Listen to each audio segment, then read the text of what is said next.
محکمہ باغات بلدیہ کورنگی نے 14 اگست کے ساتھ ساتھ 7 ستمبر منانے کے لیے تیاریوں کا باقاعدہ آغاز کر دیا ہے۔ ہم بتاتے چلے آ رہے ہیں کہ ایڈمنسٹریٹر اور ڈپٹی کمشنر بلدیہ کورنگی عرفان سلام نے ڈائریکٹر باغات اور ان کی ٹیم کے ہمراہ باقاعدہ گرین بیلٹوں اور پارکوں کی تزئین و آرائش کے کاموں کو جہاں شروع کیا ہوا ہے، وہیں پر ڈائریکٹر باغات نے بھی 14 اگست کے ساتھ ساتھ 7 ستمبر کو یوم فضائیہ کے حوالے سے بھی کاموں کا آغاز کر دیا ہے۔ سابق چیئرمین کے دور میں جہاں لوٹ مار کا عمل جاری تھا اور منہ ٹیڑھا کر کے پاک فوج زندہ باد کے بھی نعرے لگاتے تھے، خیر کوئی بات نہیں، یہ جہاز سڑ رہا تھا اور یہ یقیناً پاک فضائیہ کا جہاز ہے، کاغذ کا نہیں یا کوئی آرٹیفیشل نہیں، فائبر سے نہیں بنا ہوا۔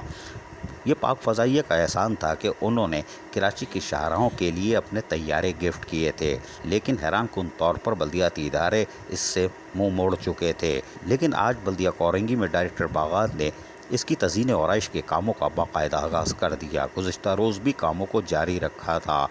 بارش ہونے کے بعد اب انہوں نے ٹریکٹر کی مدد سے یہاں لائی گئی بجری کو باقاعدہ جہاز کے اطراف بچھانا شروع کر دیا ہے، کیونکہ لوگ بھی اپنا حصہ ڈال رہے تھے اور وہ قربانی کے جانور لائے ہوئے تھے، ان کو یہاں سے مفت کی بجری مل رہی تھی، یعنی ریت۔ اب وہ خوش تھے کہ یہاں سے مار لو، لیکن محکمہ باغات نے بھی عملی طور پر کارروائی کی اور ٹریکٹر کی مدد سے باقاعدہ بجری کو اب اوپر کرنا شروع کر دیا ہے، اس سے پہلے کہ لوگ لے جائیں۔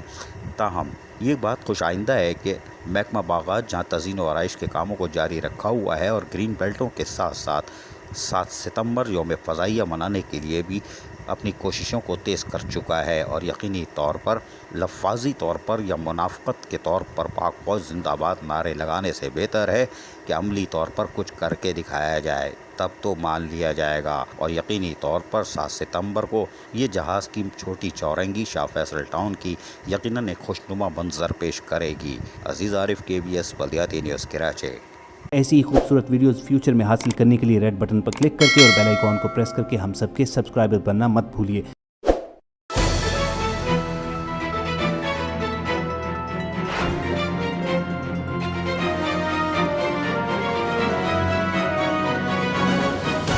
KBS